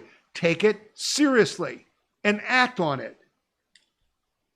This was a big story. And again, it's at the end of our podcast because there's so much going on. But wow, RFK Jr. fires the entire CDC vaccine advisory panel to end pharma influence. And the left's heads exploded. And RFK Jr. was not pulling punches, man. He went right at him. U.S. Health Secretary Robert F. Kennedy Jr. has abruptly dismissed all 17 members of the Center for Disease Control and Prevention's Advisory Committee on Immunization Practices, ACIP, the federal body that shapes Americans' vaccine policy. In a blistering op-ed published in the Wall Street Journal, and you can get that link on our website, okay, for this story, RFK Jr. declared the panel plagued with persistent conflicts of interest and branded the current members as a shadowy cabal heavily influenced by pharmaceutical money. He demanded a clean sweep is needed to reestablish public confidence in vaccine science. According to RFK Jr., ACIP evaluates the safety, efficacy, and clinical needs of the nation's vaccines and passes its findings on to the Center for Disease Control and Prevention. The committee has been plagued with persistent conflicts of interest and has become little more than a rubber stamp for any vaccine. Get this, it has never recommended against any vaccine, even those later withdrawn for safety reasons. It approved vaccines that weren't safe. The panel that we employ to protect us approved every vaccine, safe or not. Well, why is that? Okay. It has failed to scrutinize vaccine products given to babies and pregnant women. To make matters worse, the group that informs ACIP met behind closed doors, violating the legal and ethical principles of transparency crucial to maintaining public trust, and virtually every one of them was involved with the pharmaceutical companies. You talk about corruption? They shouldn't be fired. They should be charged with endangering people's lives by taking bribes. See, this is a step we got to take. No one wants to do that, but we've got to do it to stop it so that no one ever does it again. And if that didn't freak out the left bad enough, man, within a day, he announces his replacements. And they went berserko. Oh, these are vaccine deniers, and Robert F. Kennedy Jr. is just going to destroy vaccines. Yeah, he appoints Dr. Robert Malone. Yeah, Dr. Malone. Robert Malone is a physician scientist and biotechnical chemist known for his early contributions to mRNA vaccines. He has 9 patents for mRNA vaccines. He invented mRNA, and he came out and said that COVID vax is a joke. Okay? We followed him. You and I followed him. They persecuted him because he stood with us against the lies. He's on this committee, and they're all listed. If you go to this story on our website, it lists everybody with their credentials. Okay? What they don't like is none of these people are owned by Big Pharma. That's what they don't like. RFK Jr. and what he's doing, I think, is going to be one of the biggest lasting legacies of this Trump's 4 years. I'm just telling you, he's not taking any prisoners. He is gutting it. He's taking out all the rot. He's returning to science. He's returning to health. And it's unbelievably important that you support him and tell people, tell your friends about what he's doing, because they don't know. Share this article. It's really got a lot of details in it. And talk about how we're going to have a health care program instead of a sick care program. Our whole country is based on the medical industry and the food industry and the chemical industry and the pharmaceutical industries making sure you get sick, starting with vaccines for babies, so they can make money treating you for the sicknesses they created your whole life. RFK Jr. is about giving you whole foods, no preservatives, no chemicals, no vaccines, no things that harm you, so you can be healthy your whole life. Oh, we can't have that. We can't have that. Well, yeah, we're going to have that because you're now aware that you can be healthy. I can't tell you what following Casey and Callie means, and following the diets with whole natural food, no preservative stuff. Look at me. I had a heart attack a year ago. I've had all kinds of sickness for 3 years, but I'm better than I've been in a long time because I lost weight, not by taking Ozempic or something, but by working out 3 days a week and eating good food and being healthy. That's the future I want for our kids and our grandkids. And RFK Jr. is going to deliver that. And you and I need to support him, because what's been done to us is a crime against humanity. Start with Fauci and all the rest of them. They killed people for money. And we're still hoping to see that SOB be held accountable for that. There's been some interesting things the FBI has found and so forth. That's not dead. It's just there's so much going on, okay? And so I've only got 2 more things in the show. It's just one of the shorter shows we've had in a long time, and I'm glad, okay? Because this is all the news that I could find that really affects your individual freedom, liberty, and prosperity that you need to know about. I hope you've enjoyed the show. This is a celebration. And I told you last week about how important this is. House clears $4.9 billion in funding clawbacks requested by the White House. This is the rescission bill. This is what I told you last week when people were saying, it's not big enough and there's not enough cuts. And I said, you got to first cut something. And they did. They voted this week. And it wasn't easy because they've never cut anything in their life. In defense of cuts to public broadcasting, senior GOP lawmakers argued that the local PBS affiliates in their home state do good work, but that those in some other states air inappropriate programs. So get that? That's the whole thing about, even though the Republicans voted for all these, Biden, Green New Deals and stuff like that, it's always that other congressman that did it, not mine. My guy's a good guy. Bull crap. Okay, so this was what's going on. We can't vote against funding for public broadcasting because in my state, they're really good, but those other states, cowards. These stations are some of the most partisan stations out there. Can you imagine if a conservative station was funded? The left would have screamed, vilified, and exterminated a long while ago, said Rep. Dan Mauser of Pennsylvania during floor debate. Democrats countered, that's a lie. That's BS. It's total BS. Connecticut Rep. Ross DeLauro, the House top Democrat appropriator, said in a brief interview, those comments that it's woke in this state or that, what the hell do you know? Nothing. That's what he said. He claimed, oh, they're not woke. They're not woke. Even though you can see by any analysis from Media Matters that nothing, there's no conservative news on NPR ever. It's anti-Trump deranged syndrome all the time on every NPR station. Oh, but Republicans are defending, that in Idaho, my stations are good. Still, there are discussions underway among many appropriators that they could try to offset some of these slashes in upcoming spending bills. So we're going to cut this, but then your gutless congressman is going to slip more funding for your local. Let them get funded at the state level, damn it. We the people have spoken. We don't want it. I am concerned about the future of trying to do away with public television. I'm a supporter of public television in Idaho. They do a fantastic job, said Representative Mike Simpson, Republican of Idaho, a senior member of the Appropriations Committee. Memo to Idaho members. Call this guy's office, Mike Simpson, and say, that's not what we voted for, Mr. Simpson. And while they may do favors for you, they aren't doing favors for us and our children and the general populace because they are propagandists who lie to them. No money for communist propagandists. None.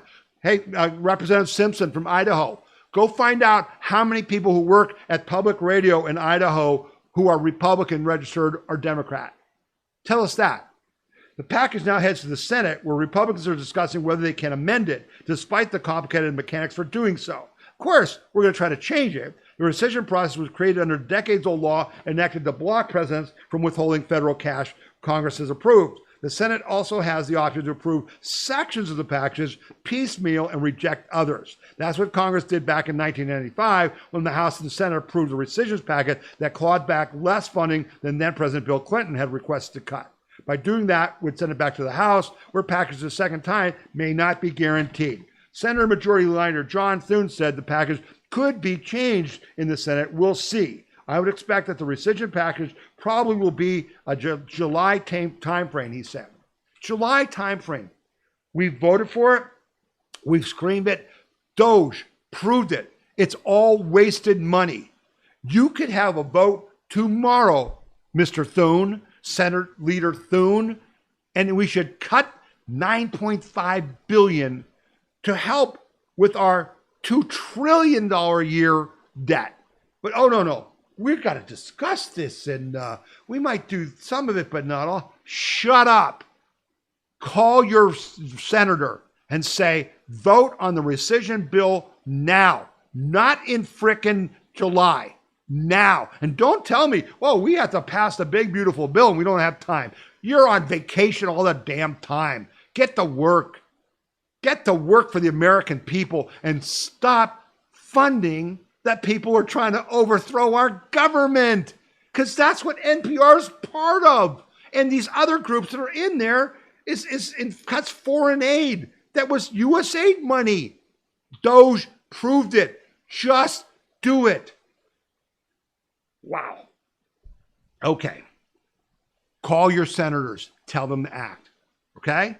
They have offices all over your state. Call both your senators, both sides. Tell them, we're for this, do it, okay?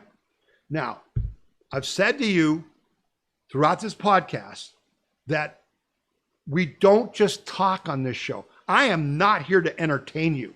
I'm here to inform you so that you and I can take action to protect and defend our individual freedom, liberty, and prosperity, okay?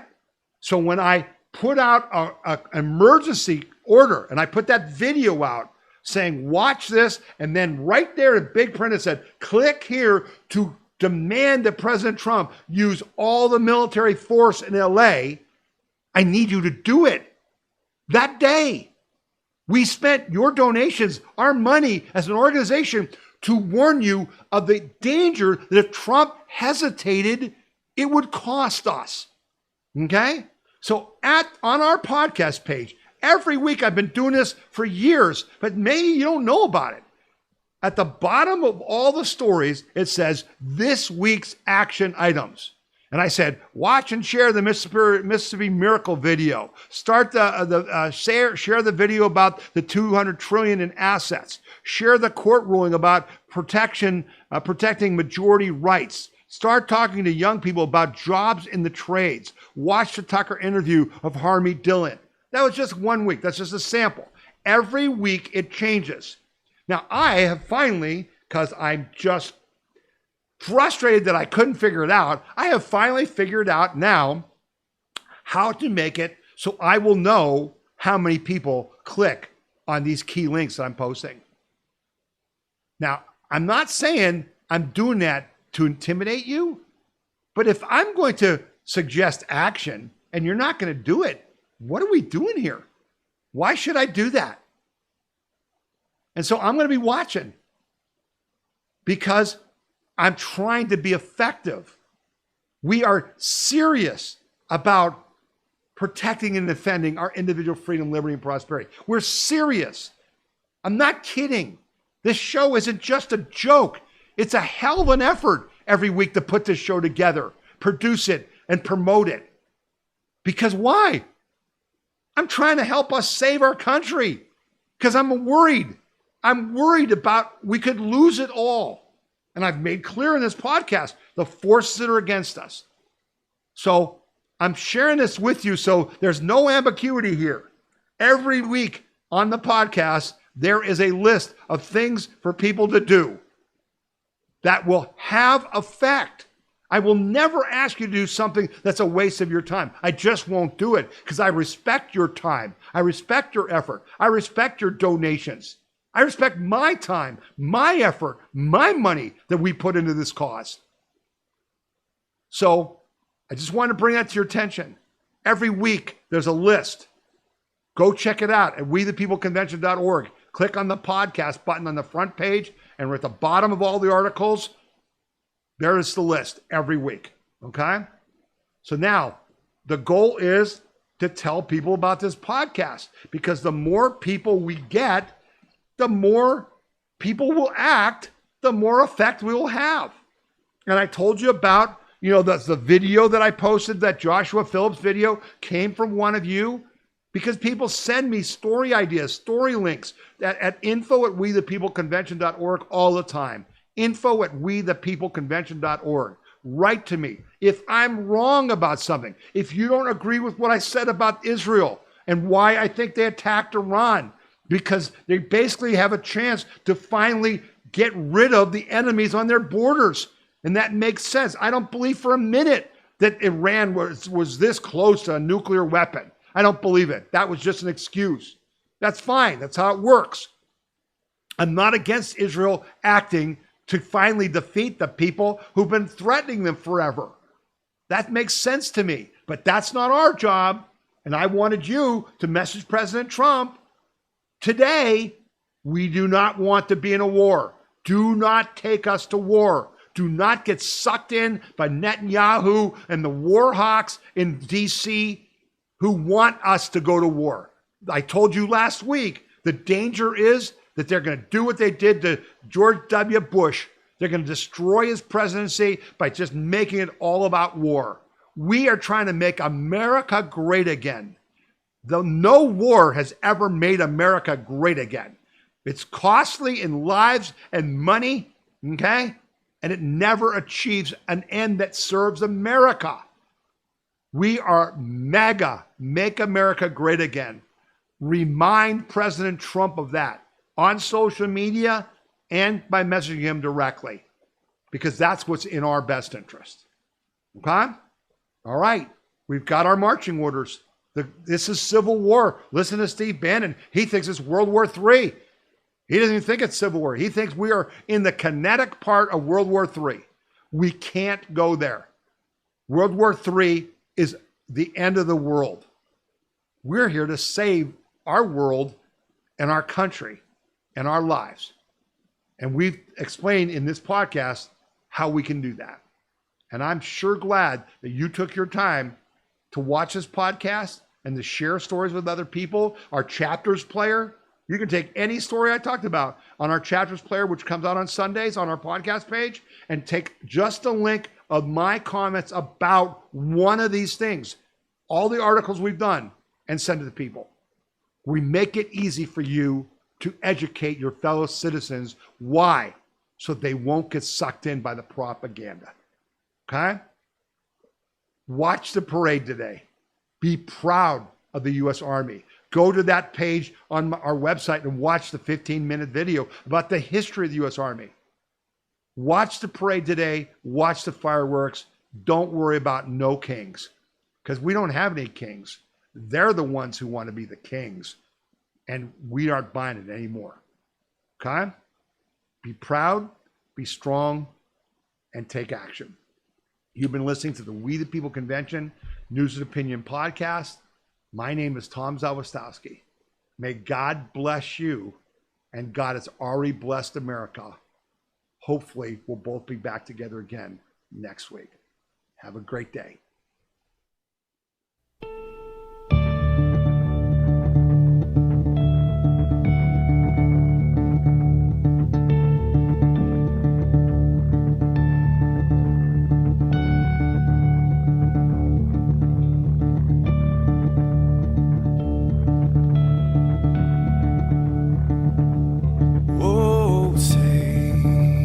Can you see by the dawn's early light what so proudly we hailed at the twilight